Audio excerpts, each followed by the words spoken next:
Hey, so here I am. I skipped a day because yesterday was very eventful and I sort of was so tired at the end of it that I didn't really want to stop and record a video. But today is my last full day in Montappone, which is sad because it's very, very beautiful. And this time I can actually show you the view because it's day. Just check it out. It's just spectacular. I'm at the Palazzo Ricucci Resort, and it's an incredibly beautiful hotel that was literally an old palace, an old palazzo on the top of the hill in the small town of Montappone. And it's an incredible place to stay. I really love it here. They're so nice. And it's costs less to stay here than to stay at a motel in the United States, which is hard to imagine.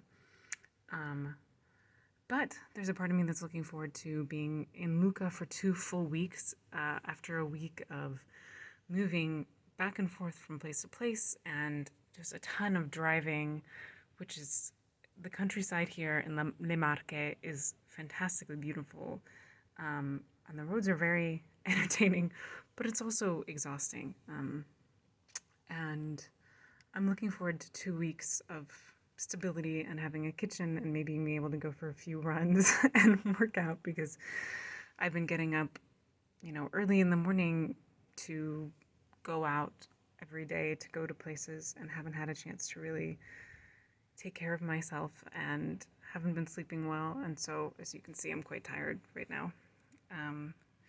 So I'm looking forward to that, but I'm also sad because my friend Seva here, he lives here in Montappone, and we've been able to hang out a lot together, and he's been really great company. And when I get to Lucca, I'm going to be on my own, hoping, really, really hoping that the other students in the classes, that there are other students, because I could end up on a class by myself, it's unclear, and that they want to do social things and there'll be activities, because otherwise it's going to be a pretty lonely 2 weeks, I think. So we shall see.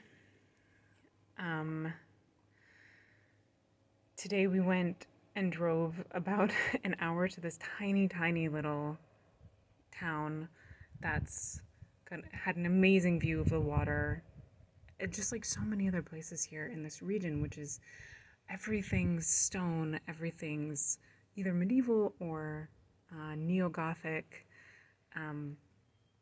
old buildings for the most part. The neo-Gothic is not that old, but constructed in the same style with the same materials, and had just a ton of prosciutto.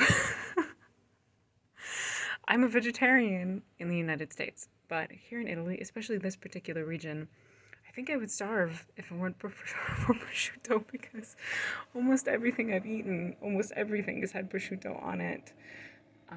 It's either that or bread without salt in it, which I'm not a huge fan of. So, anyway, I'm not making a lot of sense right now, and I think I need to go take a nap, but I'm very sad to say goodbye to this extraordinary view and to my friend, and now I sort of venture on to the actual primary reason that I came to Italy, which is to study Italian, and I'm looking forward to it, but it's a bittersweet goodbye because I am potentially going to be on my own, so we'll see how that is. All right, one more look at the view and then goodbye.